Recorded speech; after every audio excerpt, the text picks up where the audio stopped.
So here's something to think about, guys. In the Quran, where God announces in the second chapter to the angels that he's going to create this new being, this human, the angels turn around and say, are you going to create a creature that's going to cause corruption and bloodshed on the earth? And in response to this, God responds in a phenomenal way. He demonstrates some faculties and abilities this creature has. God, first and foremost, teaches Adam the names of things. And once he's taught him the names of things, he brings him in front of the angels and he says, tell them the names of these things. And then Adam tells the angels the names of those things. And what's interesting here is that God is highlighting that this creature has an amazing intellect. He has the ability to reason, to learn, to internalize, and then to share. And then further later, when God puts Adam in the garden, he says, eat from wherever you want, you and your wife, eat from wherever you want, but don't eat from this one specific tree.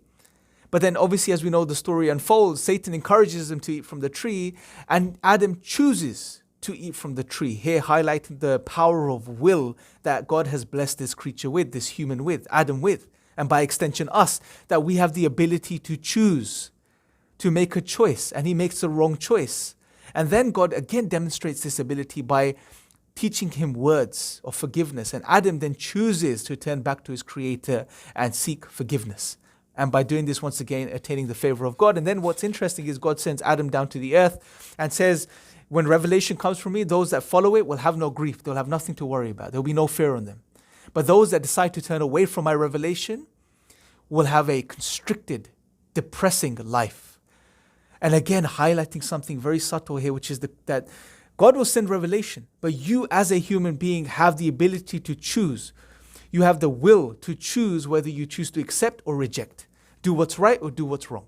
And at the end of the day, guys, I mean, if we really think about it, the more I think about these faculties and abilities, the more you realize how powerful these are. You know, how great of a blessing these things are.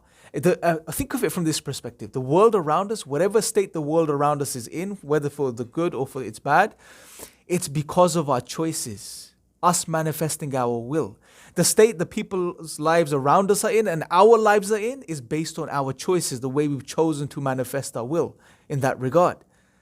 So the power of will and our rational faculties, these faculties, I mean, we shouldn't take them lightly. These are great faculties and they need to be exercised, and they need to be exercised in the right way. And that's what it's all about. I mean, think about it from this perspective. What necessitates revelation from God?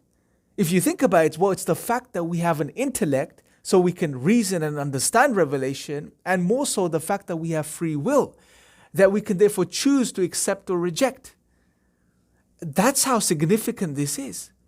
But we completely ignore this. We live in a world which almost makes us impotent from these perspectives. But we need to exercise this because we're fast moving towards the end of our lives in the day of judgment. And we're here for a specific reason, which is to worship our Creator, and to, worship is through doing good while we're here. And to do good is to exercise our will. I mean, what's the magic formula in the Quran? Those who believe and do good. That's the formula for success.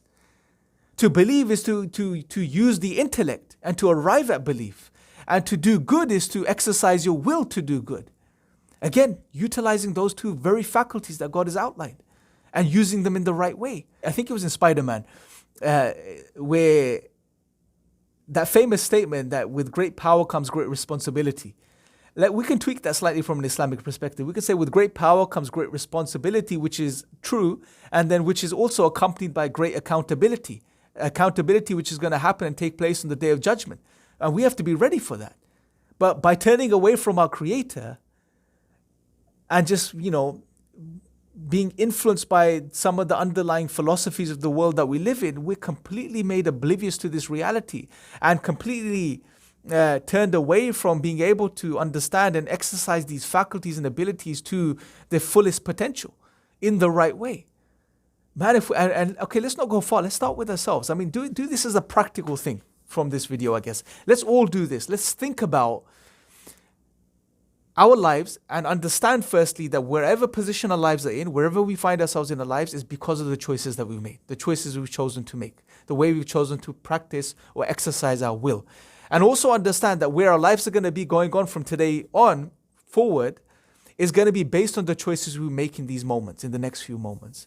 So why not choose to make the right choices? Why not choose to do things that are meaningful, do things that are significant, do things that are right, and do things that are going to benefit us in this life and the next life?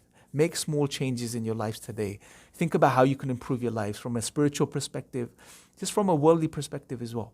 And I leave you guys with that. Let me know your thoughts in the comment section below. Until next time, take care.